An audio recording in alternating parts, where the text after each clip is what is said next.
Primeira aos Coríntios, capítulo de número 7, versículo de número 1 até o versículo de número 6. Vamos ler. Diz assim: Ora, quanto às coisas que me escrevestes, bom seria que o homem não tocasse em mulher. Mas por causa da prostituição, cada um tem a sua própria mulher e cada uma tem o seu próprio marido. O marido pague à mulher a devida benevolência e da mesma sorte a mulher ao marido. A mulher não tem poder sobre o seu próprio corpo, mas tem-no o marido. E também, da mesma maneira, o marido não tem poder sobre o seu próprio corpo, mas tem-no a mulher. Não vos defraudeis um ao outro, senão por consentimento mútuo por algum tempo, para vos aplicardes à oração, e depois ajuntai-vos outra vez, para que Satanás vos não tente pela vossa incontinência. Digo, porém, isso como que por permissão e não por mandamento. Com base nesses versículos, versículo 1 até o versículo de número 6, eu quero compartilhar com os irmãos uma reflexão bíblica com o seguinte tema: instruções gerais sobre casamento, uma perspectiva cristã. É bom sempre, meus irmãos, considerarmos todos os assuntos que fazem parte da nossa realidade enquanto seres sociais, enquanto indivíduos, cidadãos característicos de uma nação, à luz da palavra de Deus. Isso nós costumamos chamar de cosmovisão, ou seja, é a visão que um cristão tem do mundo pelas lentes da palavra de Deus. O mundo tem a sua maneira de ver as coisas que constituem a realidade. O cristão não pode ver o mundo como o mundo vê. O cristão deve ver o mundo como a palavra de Deus vê. Entre outras coisas, existe uma maneira bíblica de ver este momento da vida, esta instituição divina para a vida do homem e para a vida da mulher, que é o casamento. Algo que nos últimos anos, por várias razões, tem sido profundamente atacado e naturalmente tem perdido o seu valor, tem decaído dessa prateleira importante, honrada, admirada na sociedade como era há alguns anos atrás. O casamento já não é mais essa instituição tão sagrada, tão valiosa, tão importante, tão em alta estima como já foi alguns anos atrás. Hoje, o casamento é visto, inclusive, por algumas alas extremistas como um problema que pode atrapalhar a vida de um jovem rapaz e pode atrapalhar a vida de uma jovem moça. Por incrível que pareça, existem alguns pais cristãos que acabam assumindo esse tipo de visão, essa maneira de ver o casamento, e em nome da piedade e do amor aos filhos, apresenta a eles o casamento como algo ruim. Apresenta todas as possibilidades da vida para o rapaz e o casamento como se fosse um problema para essas conquistas. Case só depois de você conquistar tudo isso. Apresenta todas as possibilidades da vida para a moça e apresenta o casamento como um empecilho, como um problema. E diz assim: case só depois que você conquistar tudo isso. Parece um discurso protetor, parece um discurso vindo dos sábios orientadores, que têm mais experiência do que os novos, mas na verdade é uma assimilação mental de um discurso que não é bíblico. E os nossos jovens, infelizmente, têm crescido, inclusive na igreja, com esta indisposição para o casamento, porque na igreja foram influenciados por uma ideologia antibíblica que, entre outras coisas, demoniza o casamento, como também demoniza a maternidade. Por essas e outras razões, nós precisamos ter os nossos olhos limpos, por assim dizer, pelo colírio da palavra de Deus, para que possamos ver as coisas de maneira correta, clara, como a Bíblia, a palavra de Deus, suficientemente orientadora para todos os aspectos da vida, vê. Sem dúvida nenhuma, quando nós falamos de casamento, nós precisamos considerar em alta estima, com grande relevância, o capítulo de número 7, de 1 aos Coríntios. Capítulo de número 7 existe exclusivamente para tratar sobre questões a respeito do casamento. Questões gerais e questões mais específicas.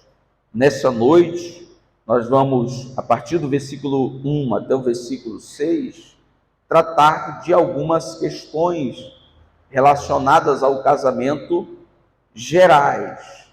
Mas antes de tratarmos dessas questões gerais, nós precisamos fazer aquele velho e bom exercício de perguntar algumas coisas ao texto.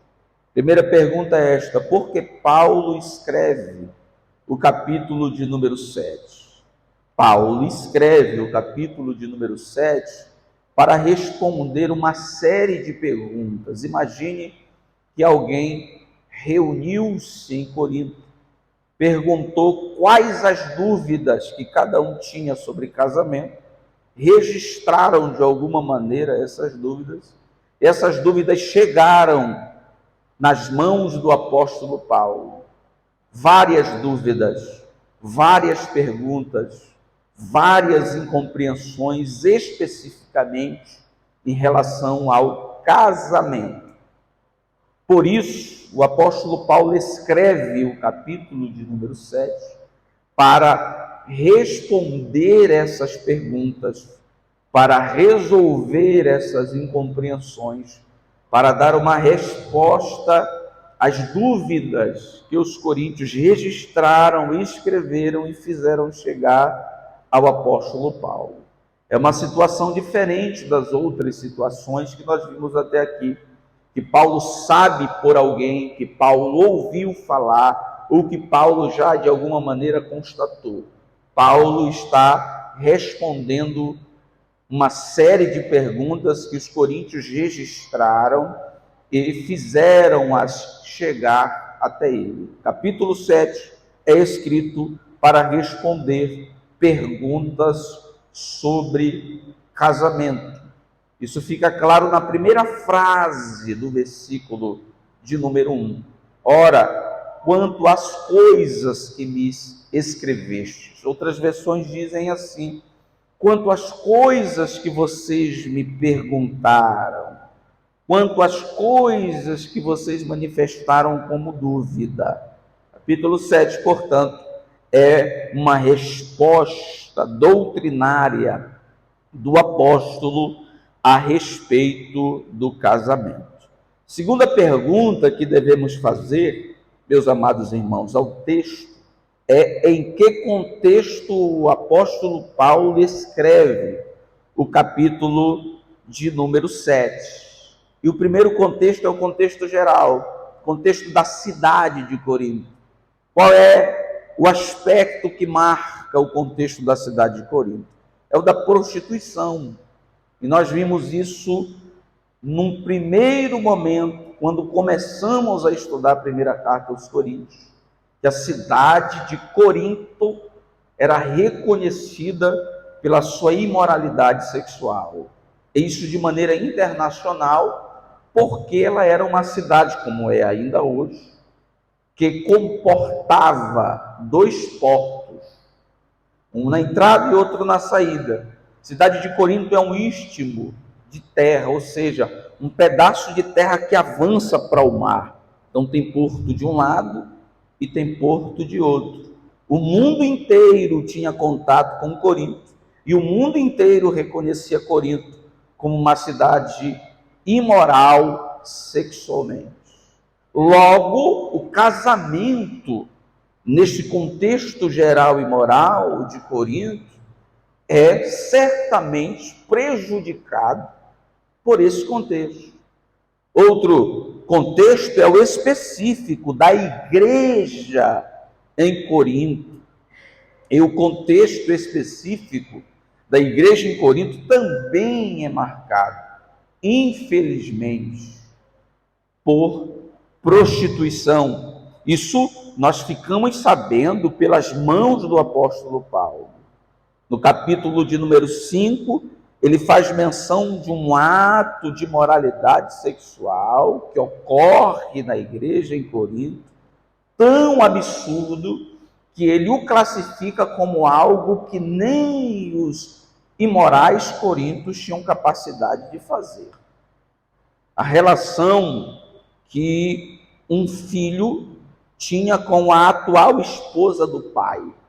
Isso reconhecido na igreja de Corinto e razão para, inexplicavelmente, ele se orgulhar. A igreja em Corinto tem um problema em relação ao comportamento sexual, porque se deixou ser envolvida pela sociedade da cidade de Corinto. Outro caso da igreja de Corinto é explicado no próprio capítulo de número 6, em que o apóstolo Paulo vê a necessidade de apresentar o corpo humano como algo criado por Deus, que é de Deus pela criação e que é de Deus porque foi comprado pelo sangue de Jesus e, portanto, não pode ser um instrumento da prostituição, mas os membros que compõem o corpo humano devem glorificar a Deus. E este capítulo, a partir do versículo de número 12, fica claro quando o apóstolo Paulo diz assim: o corpo não é para a prostituição. Nesse contexto de prostituição na cidade, de ocorrências de prostituição na igreja, certamente o casamento é uma instituição desprezada, desprezível. Certamente os homens e as mulheres casados e casadas em Corinto tinham algum problema em relação ao comportamento sexual ou como deviam lidar com seus cônjuges, porque o contexto é perigoso, é desafiador a esta instituição. Em terceiro lugar, nós devemos fazer outra pergunta: qual é? Para quem Paulo escreve o capítulo de número 7? Essa resposta está no texto. Paulo escreve o capítulo de número 7 para os casais crentes. Versículo de número 2. Mas por causa da prostituição, cada um tem a sua própria mulher, cada um tem o seu próprio marido pague à mulher a devida benevolência, e da mesma sorte a mulher ao marido. O versículo de número 5 dá a informação de que se trata de um casal crente. Não vos dei fraudeis um ao outro, senão por consentimento mútuo, por algum tempo, para vos aplicardes a oração. Então nós estamos tratando de um casal crente. O apóstolo Paulo faz menção do capítulo de número 7 para casais mistos, ou seja, casal em que um cônjuge é crente e o outro não é. A mulher aceitou Jesus, mas o homem não. O homem aceitou Jesus, mas a mulher não. Isso fica claro no versículo de número 12. Mas aos outros, digo eu, não Senhor, se algum irmão tem uma mulher descrente, ela consente em habitar com ele, não a deixe. E se alguma mulher tem um marido descrente, ele se consente em habitar com ela, não o deixe. Nós já temos outro tipo de casal, um casal em que um é crente e o outro não é. O apóstolo Paulo escreve para solteiros, versículo de número 32, e bem quisera eu que estivesse sem cuidado.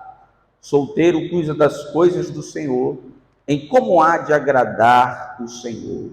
O apóstolo Paulo escreve para solteiras, versículo de número 34. A diferença entre a mulher casada e a virgem. A solteira cuida das coisas do Senhor para ser santa, tanto no corpo como no espírito. Porém, a casada cuida das coisas do mundo, em como há de agradar ao marido. O apóstolo Paulo escreve para as viúvas, versículo de número 8. Digo, porém, aos solteiros e às viúvas. O apóstolo Paulo, em último lugar, escreve para as separadas, versículo de número 11. Se, porém, se apartar, se separar, que fique sem casar, ou que se reconcilie com o marido, e que o marido não deixe a mulher. Então, nós temos aqui vários grupos de pessoas que de alguma forma estão ligadas pelo mesmo assunto. Qual? Casamento. Casais crentes, casais mistos, solteiros que desejam ou não casar, solteiras que desejam ou não casar, viúvas que um dia foram casadas e separados ou separadas.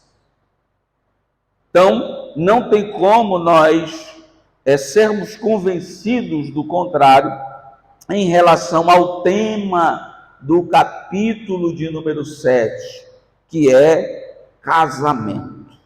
Mas preste atenção para a quarta pergunta que nós vamos fazer ao texto. E é esta: como Paulo escreve sobre casamento? É interessante porque Paulo é um exemplo para esses escritores do nosso tempo a respeito de casamento, que escrevem livros sobre casamento como se fosse receita de bolo. Faça isso, passo 1, faça isso, passo 2, faça isso, passo 3, e o seu casamento será um casamento de sucesso. Não creia, não faz sentido. Casamento não é algo que nós aprendemos no manual. Casamento não dá certo no passo 1, no passo 2, no passo 3 como receita de bolo. Casamento não pode ser a minha experiência que deu certo imposta na sua experiência que vai dar certo. Casamento é algo estritamente individual, pessoal. Os seus desafios não são os meus. A experiência que deu certo no seu não dá certo no meu. A concordância, o projeto, o plano, a visão, o acordo que dá certo lá não dá certo aqui. A concordância, o acerto, o acordo, a posição de cada um, o que cada um faz no dia a dia, se é ele que cozinha, se é ela que cozinha, lá em casa é assim, lá em casa é assado, ele levanta cedo para fazer café, é ela que levanta 5 horas, cada um é cada um. Casamento não existe receita de bolo. E esses livros de receita de bolo de casamento vende. E eu vejo um grande perigo nessas vendas absurdas desses livros de receita de bolo para casamento, porque se cria na mente de quem lê um molde, se cria na mente de quem lê uma imagem, se cria na mente de quem lê o casamento. E na realidade, ou se realiza como deve se realizar diferente, e aí nós teremos um homem e uma mulher frustrada, ou nunca casa e fica reclamando de tudo e de todos. Porque ninguém está no nível dele, porque ninguém está no nível dela. Não é que ninguém está no nível dele, ninguém está no nível dela. É que ele é chato e ela é chata e leu o que não devia.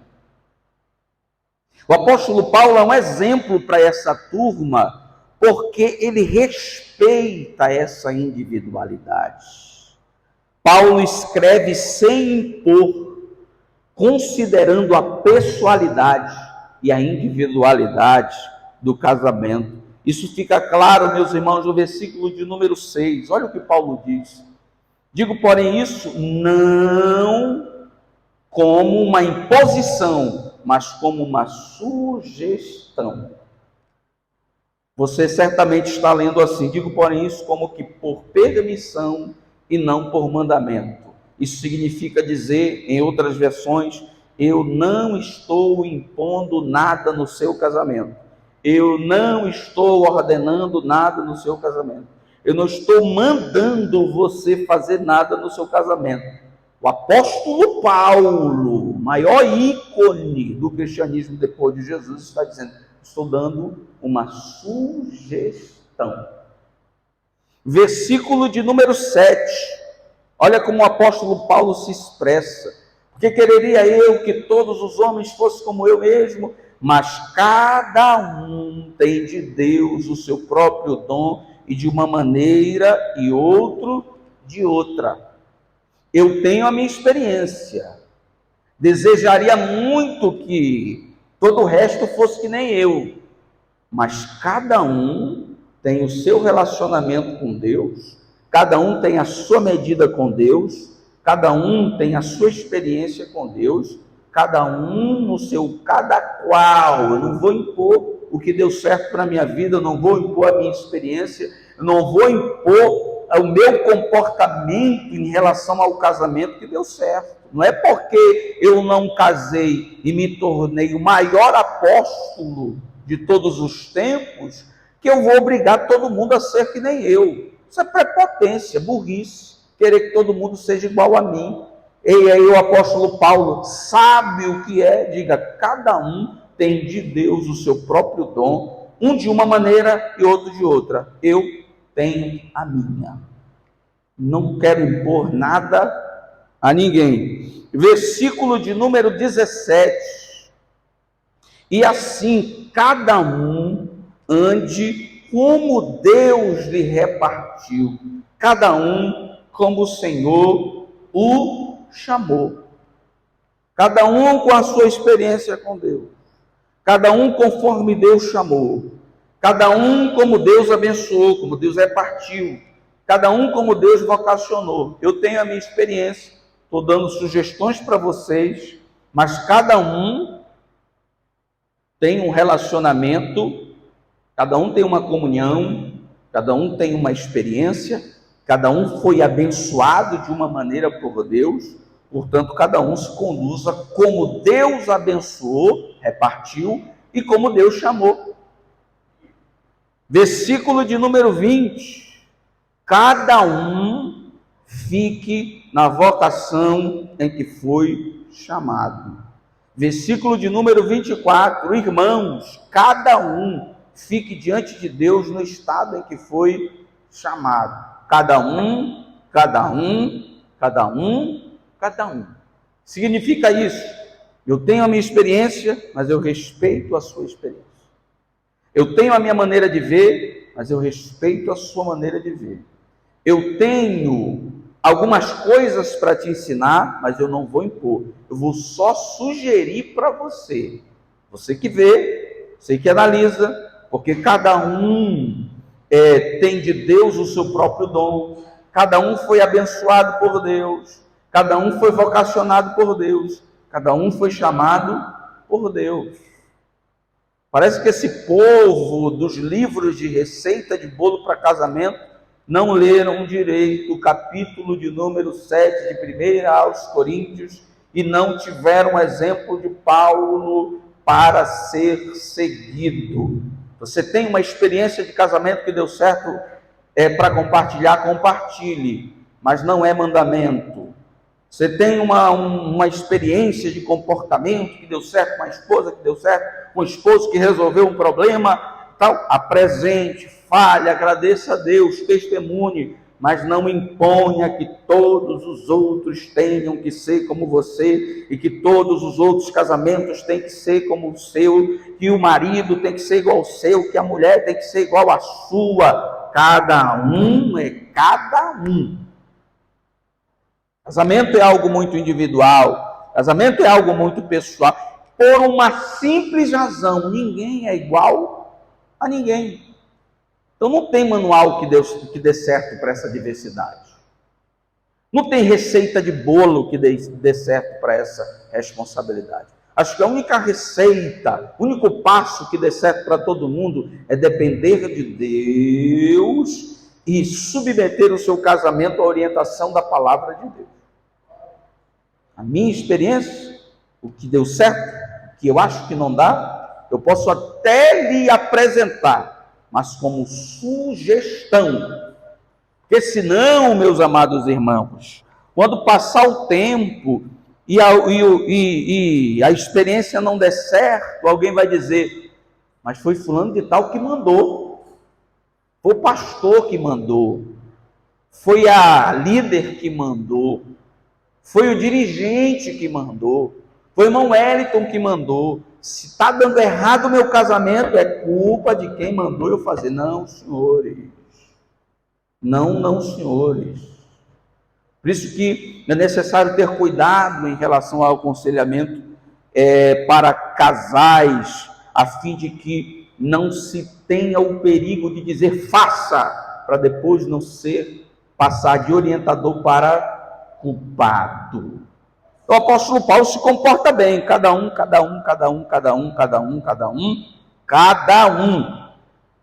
E quais são, meus amados irmãos, depois destas perguntas que nós fizemos ao texto bíblico, as considerações gerais que o apóstolo Paulo deixa para o casamento? Primeiro, uma relação correta com as mulheres e com os maridos.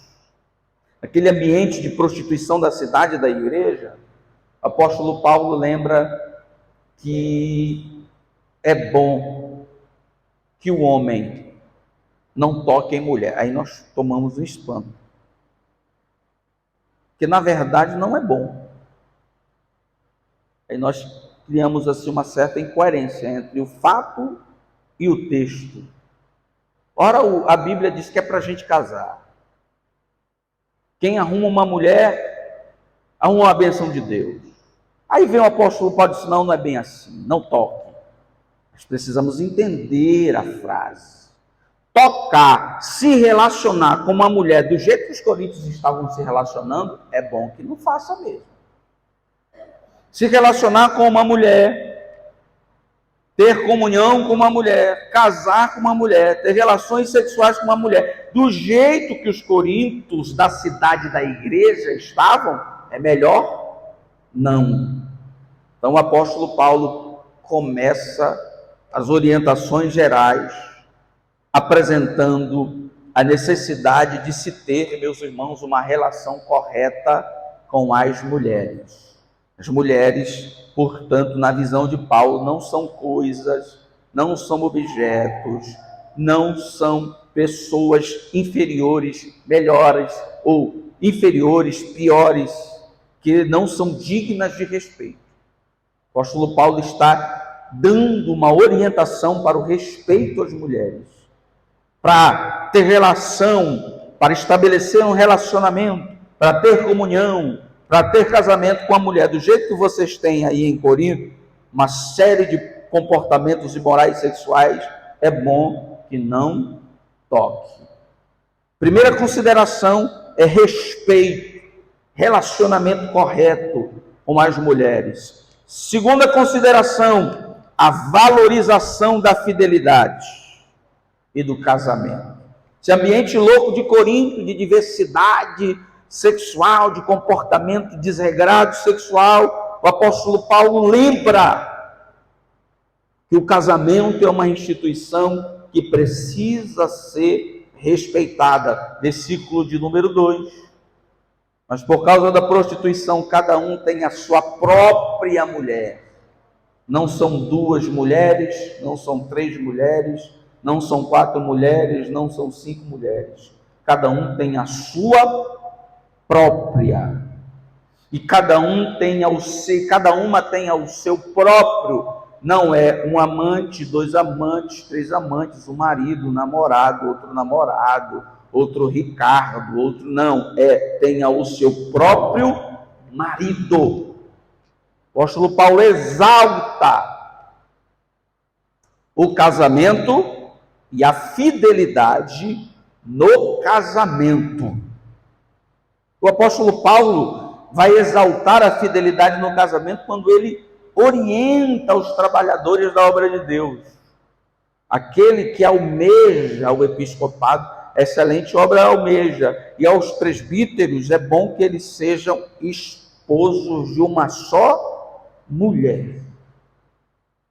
Então, meus amados irmãos, nós exaltamos nesse ambiente louco aí de diversidade, que casamento comporta um, comporta dois, comporta três, o casamento polígamo, nós precisamos exaltar a visão bíblica do casamento monogâmico, casamento heterossexual, entre um homem e uma mulher. Cada um tem a sua própria mulher, uma, e cada uma tem o seu próprio marido, um.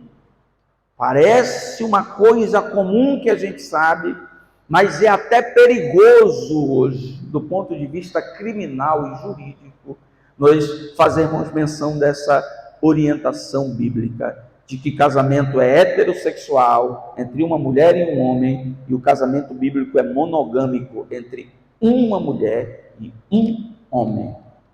O apóstolo Paulo exalta, em segundo lugar, a fidelidade e a instituição do casamento. Em terceiro lugar, no capítulo de número 7, o apóstolo Paulo apresenta a necessidade do cumprimento mútuo de dever no casamento. Versículo de número 3.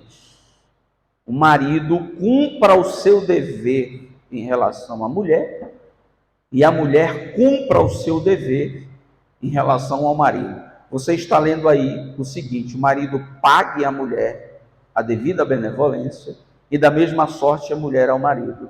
Outras versões dizem assim: a mulher cumpra os seus deveres conjugais em relação ao marido, e o marido cumpra os seus deveres conjugais em relação à mulher.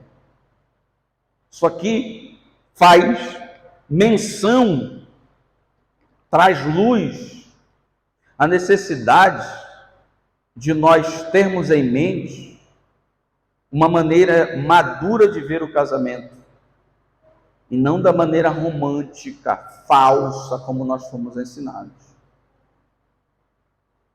A maneira romântica, do ponto de vista da literatura, que nós fomos ensinados, é que o amor é aquela coisa que vai sempre arrebatar o nosso coração, que o estômago vai sempre estar cheio de borboletas, e a gente imagina que nós vamos casar e essa coisa vai continuar e tal, e aí quando não está lá mais, aí o marido diz: eu acho que eu não amo mais. Nós aprendemos a identificar essa experiência, que é muito importante no início do relacionamento, como amor. Não é amor.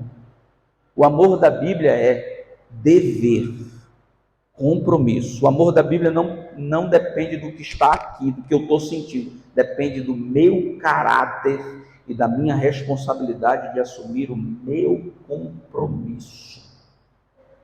O apóstolo Paulo não diz assim: cada mulher escute o seu coração e faça o bem ao seu marido. Cada mulher cumpra o seu dever conjugal.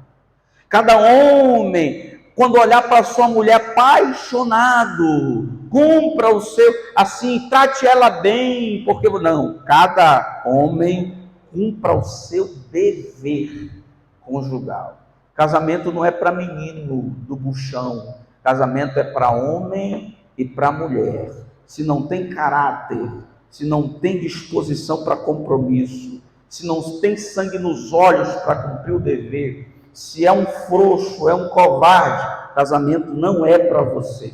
Casamento não é para alguém que está sentindo borboletas no estômago. Isso vai passar, isso não é para sempre. Casamento é para gente que tem disposição de assumir compromisso e levar até o fim, como nós dizemos aqui no Maranhão, de sangue na canela. Se está dando errado, cumpra o dever. Se a mulher está bonita, cumpra o dever, mas se teve 3 filhos, não está legal, cumpra o dever. Se a mulher está magra, cumpra o dever. Se a mulher está gorda, cumpra o dever. Se você saiu na rua, tem um monte de mulher mais bonita do que a sua, você se sentiu atraído, cumpra o dever. Ah, mas meu coração parece que eu não amo mais aquele sentimento. Cumpra o dever. Casamento é para homem e é para mulher. Para gente grande, para gente que tem capacidade moral de cumprir o dever. A Bíblia nos traz, irmãos, uma visão realística da realidade do casamento. Não é essa visão romântica dos contos, das histórias, do príncipe encantado, porque eu e você sabemos que na prática não é assim, é desafiador e nós somos diariamente desafiados a cumprir o dever. Quantas vezes nós brigamos e dá vontade de chutar o pau da barraca, mas você é crente e tem moral, cumpra o dever. Amanhã vai estar melhor. Amanhã tudo se resolve, daqui a pouco se resolve. Vez ou outra tem uma briga forte e tal, aí você imagina assim, rapaz, onde eu fui me meter? E cumpra o dever, vai passar, amanhã vai estar, Carol está achando graça, vai passar, amanhã vai estar melhor, cumpra o dever. Vista as calças, vista a saia, cumpra o dever. Tem hora que casamento dá vontade de chorar, mais do que se alegrar, cumpra o dever. Tem horas que o casamento parece trazer mais frustração do que aquilo que nós sonhamos. Cumpra o dever, vai dar certo. Deus abençoa aquele que cumpre o dever, aquela que cumpre o dever. Glória a Deus. Versículo de número 3. O homem cumpre o dever conjugal com a mulher e a mulher cumpre o dever conjugal com o homem. Não, eu estou cansado. Cumpra o dever. Senão você abre espaço para outro fazer o seu, porque você não cumpriu o dever. Você não cumpriu o dever, outro chega no seu lugar e cumpre o que você não cumpriu.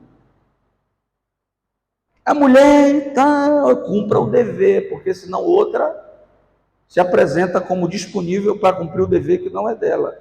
É perigoso por um lado e é perigoso por outro. Cada um tem que assumir o seu compromisso, senão tem homem e tem mulher para tentar cumprir o dever que é seu. Olhos abertos, porque se você não cumprir o dever, tem gente na fila que está dizendo, eu cumpro, dá para mim aí, eu cumpro o dever. Tem que cumprir o dever, tem que assumir o compromisso. Quarto aspecto, quarta consideração geral sobre o casamento. Autoridade compartilhada. Versículo de número 4. Diferente, do que a gente aprendeu alguns anos atrás. Versículo de número 4 diz assim: a mulher não tem poder sobre o seu próprio corpo. Se terminasse aqui, os machistas iam dar glória a Deus. Mas continua. Mas tem no marido. E também, da mesma maneira, o marido não tem poder sobre o seu próprio corpo, mas tem numa mulher. Irmão Wellington, o que significa isso? É que a autoridade, as decisões, não são de um em detrimento do outro. Não é da mulher em desconsideração ao homem, nem do homem em desconsideração à mulher, em todos os aspectos. A autoridade é compartilhada, porque é uma só carne, ninguém é maior do que ninguém. É necessário compartilhar essa autoridade. O homem não tem poder sobre o seu próprio corpo, mas tem a mulher. Mulher manda. E não vem dizer que não manda porque manda. Não vem dar uma de machão, dizer, não, ela manda, do jeito dela, mas ela manda. Ela pode não gritar, ela pode não mandar, ela, assim como você, mas manda, do jeitinho, e a gente obedece sem perceber. A gente obedece sem perceber, percebe, às vezes sem perceber, a gente obedece. Mulher manda. Mas a autoridade é compartilhada, do outro lado também um homem manda. Agora eu aprendi que se falar um pouco mais alto, a gente perde a autoridade, a gente atrapalha as coisas. É necessário ter uma harmonia nesse compartilhamento de autoridade. Eu não estou falando isso como alguém que tem uma larga experiência de casamento, porque eu não tenho. Estou falando isso tão somente fazendo uma reflexão sobre a palavra de Deus, que especificamente no versículo de número 4 apresenta essa autoridade compartilhada. E no versículo de número 5, o apóstolo Paulo vai dar um exemplo, tanto de cumprimento de dever, como de autoridade compartilhada. Diz assim: não vos defraudeis um ao outro. Outra versão diz assim: não se recusem um ao outro, não se neguem um ao outro, senão por acordo, autoridade compartilhada. Não é alguém que diz assim: não quero mais, durante um ano não quero. Isso não é autoridade compartilhada. Nesses próximos dias ele vai ficar dormindo no sofá.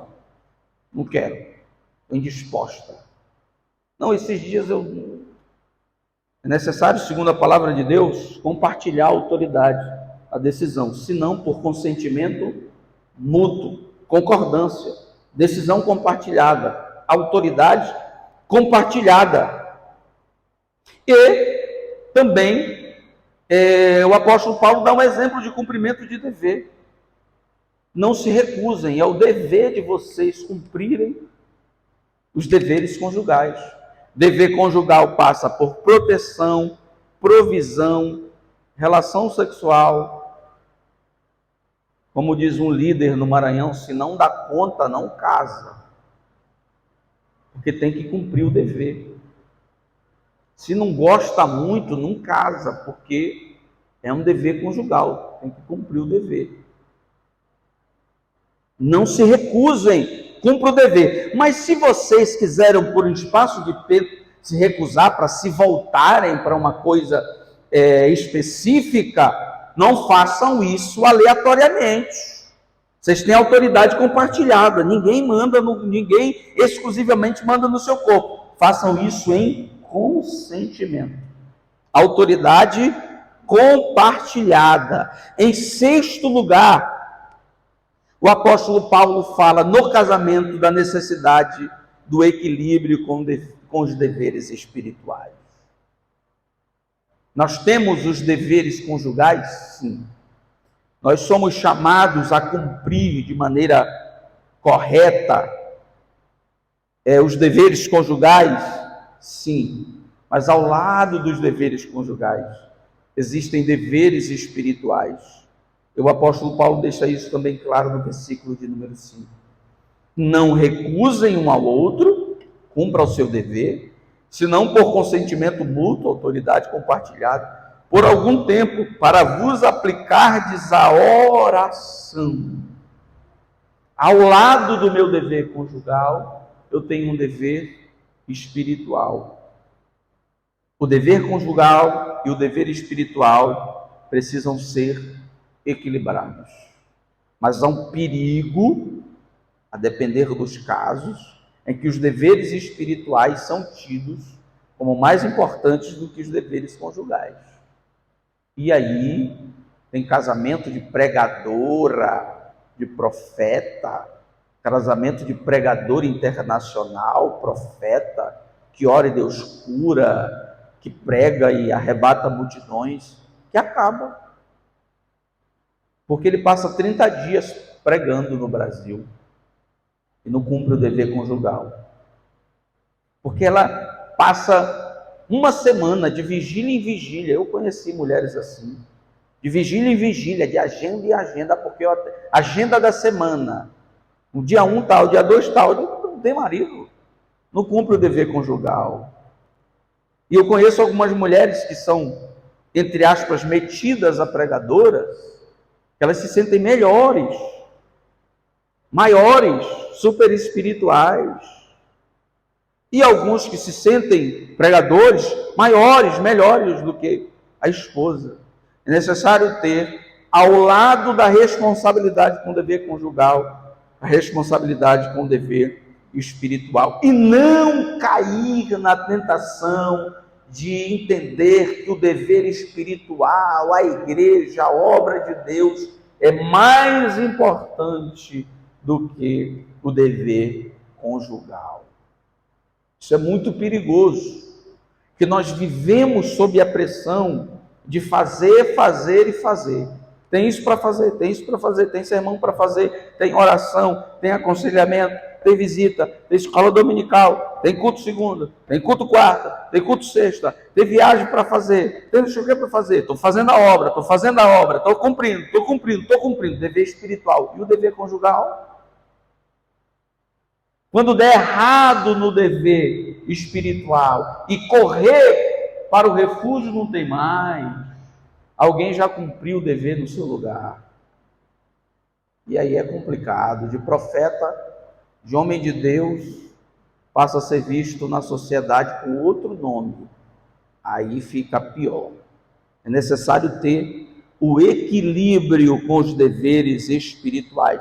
O apóstolo Paulo diz isso aqui. Se vocês quiserem ficar um tempo sem relação sexual, porque a ideia do texto é essa, para vos aplicardes à oração, não que a atividade sexual é um problema para a oração. O apóstolo Paulo só está dizendo aqui que é para se voltar com mais tempo para a oração, sem preocupação com esse dever conjugal.